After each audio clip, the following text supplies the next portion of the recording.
ಇವತ್ತು Sunday almost ನೋಡಿ early morning dispatch ಇದು ಇದೇನೆಂದರೆ ಕಡಲೆ ಬೀಜ ಶೇಂಗಾ ಲಡ್ಡು ತುಂಬ ಚೆನ್ನಾಗಿರುತ್ತೆ ಟೇಸ್ಟು. ಆ್ಯಕ್ಚುಲಿ ಯೂಸ್ ಮಾಡಿರೋರಿಗೆ ಗೊತ್ತಿರುತ್ತೆ ಇದೇನೆಂದರೆ ಇದರಲ್ಲಿ ಬೆಲ್ಲ, ಕಡಲೆ ಬೀಜ ಮತ್ತು ಕೊಬ್ಬರಿ, ಸ್ವಲ್ಪ ಕೊಬ್ಬರಿ ಹಾಕಿದ್ರೆ ಟೇಸ್ಟ್ ಚೆನ್ನಾಗಿ ಬರುತ್ತೆ ಅಂತ ಈ ನಡುವೆ ಎಲ್ಲ ಕೊಬ್ಬರಿ ಹಾಕ್ತಾ ಇದ್ದೀನಿ. ಸೊ ಇದಿಷ್ಟು ಇವಾಗ ಅರ್ಲಿ ಮಾರ್ನಿಂಗ್ ಡಿಸ್ಪ್ಯಾಚ್ ಆಗ್ತಾ ಇರೋದು.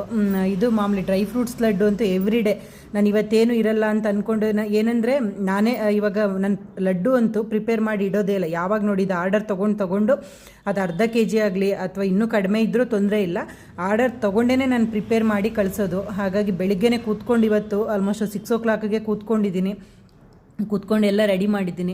ಅದ್ರ ಜೊತೆ ರಾತ್ರಿ ನೋಡಿ 10 o'clock ಹಂಗೆ ಸ್ವಲ್ಪ ಸ್ಟಾಕ್ ಬೇಕಿತ್ತು ಅಂತ ತರಿಸಿರೋದು. ಇದು ಆರ್ಗ್ಯಾನಿಕ್ ಧನಿಯಾ ತುಂಬ ಚೆನ್ನಾಗಿದೆ.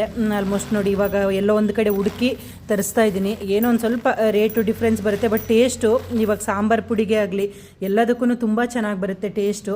ನೋಡಿ ಇದು ಅಷ್ಟೇ, ನಾನು ಲಾಸ್ಟ್ ಟೈಮ್ ಮೊನ್ನೆನೇ ಹೇಳಿದ್ದೀನಿ, ಬ್ಯಾಡಗಿ ಅಥವಾ ಗುಂಟೂರೇ ಆಗಲಿ ಒಳ್ಳೆ ಕ್ವಾಲಿಟಿದು ತರಿಸಿದ್ರೆ ಟೇಸ್ಟು ಚೆನ್ನಾಗಿ ಬರುತ್ತೆ. ಯಾಕೆಂದರೆ ನಾನು ರೇಟು ಇದನ್ನು ನೋಡೋಕ್ಕೆ ಹೋಗಿಲ್ಲ, ಬಟ್ ಕ್ವಾಲಿಟಿ ನಾನು ಕಾಂಪ್ರಮೈಸ್ ಆಗ್ತಾಯಿಲ್ಲ ಈ ನಡುವೆ.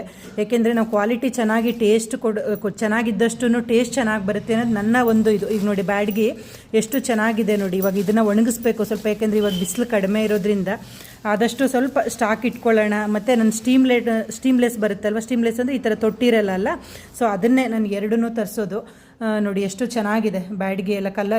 ಕಲರ್ ಚೆನ್ನಾಗಿ ಬರುತ್ತೆ, ಸ್ವಲ್ಪ ಕ್ವಾಲಿಟಿ ಚೆನ್ನಾಗಿರೋದು ತರಿಸಿದ್ರೆ ಕಲರ್ ಚೆನ್ನಾಗಿ ಬರುತ್ತೆ ಅಂತ ಅಷ್ಟೇ. ಸೊ ಇದು ಯಾರಿಗಾದ್ರೂ ನಿಮಗೂ ಶೇಂಗಾ ಕಡಲೆ ಬೀಜ ಲಡ್ಡು, ಡ್ರೈ ಫ್ರೂಟ್ಸ್ ಲಡ್ಡು ಬೇಕಾದರೆ ನನ್ನ ನಂಬರ್ ಕೊಟ್ಟಿರ್ತೀನಿ, ಮೆಸೇಜ್ ಮಾಡಿ. Thank you.